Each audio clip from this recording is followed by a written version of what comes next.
This is an extract from the Leader podcast by the Evening Standard, hosted by me, David Marsland. To hear the whole thing, search for us on your podcast provider.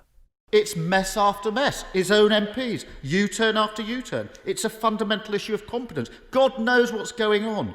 There's no grip. Keir Starmer at PMQs earlier, quoting an anonymous Tory MP and accusing Boris Johnson of repeated U-turns during the coronavirus pandemic. And not long after this exchange came another one, with the planned easing of restrictions in Bolton and Trafford being scrapped after local councils raised concerns. Our Deputy Political Editor Nicholas Cecil is here. Nicholas, the timing of this latest reversal was quite unfortunate for the Prime Minister. Yes, the timing was certainly very interesting. The announcement came literally towards the end of a quite a ferocious clash between Boris Johnson and Sir Keir Starmer over the government's handling of the COVID-19 crisis. The Labour leader was basically accusing the Prime Minister of presiding over chaotic management of the government and coronavirus, and accusing him of a series of U-turns, including on school exams, on the wearing of face masks in shops and so on. And the government is also accused of changing the test and trace system from a centralised system to a more localised one.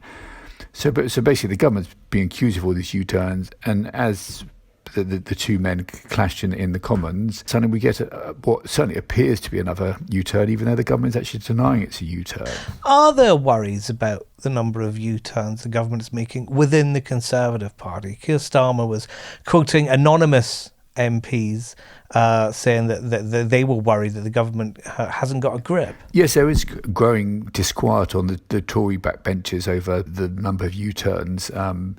I think the problem the government has got is that what is crucial in dealing with the crisis is maintaining the confidence of the public.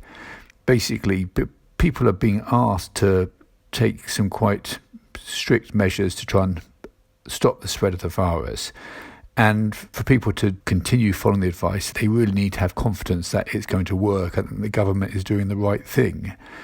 And there's growing evidence that more and more people are not following the rules, and this is particularly concerning as autumn and winter approaches, when there's likely to be a rise in the number of cases. To be fair to Boris Johnson, he did say that they would be making sort of swift decisions about lockdowns. So that appears to be what's happened in Bolton and Trafford. Yes, in some sense, yes, that is what has happened, because there has been a sharp rise in the number of cases. For example, in Bolton, the weekly incidence rate has risen from 18.9 per 100,000 people in the week to the 23rd of August to 60.6. So that's more than trebling. And in Trafford, it's gone up from 17.8 per 100,000 to 36.8. So yes, there's been a sharp rise in cases there.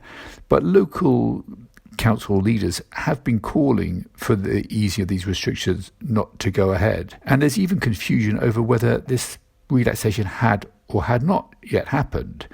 The Department for Health is insisting that basically the restrictions were kept in place. The Mayor of Greater Manchester, Andy Burnham, believed they had been lifted yesterday. And he described easing these restrictions as completely illogical. Other council leaders have also accused ministers of bowing to pressure from Tory MPs rather than listening to local health chiefs. And it was the return of PMQs today after recess. There was a lot to talk about. I got the impression Keir Starmer had been waiting quite a while to bring up things like the exam results algorithm. Yes, no, basically there's a long catalogue of mistakes which the government is accused of making over recent months, and Sir Keir brought up several of them, including the exam fiasco. Interestingly, this morning, Ofqual said it always wanted to press ahead with some form of exams, but that it was actually the ministers who took the decision to go for the system using this controversial algorithm.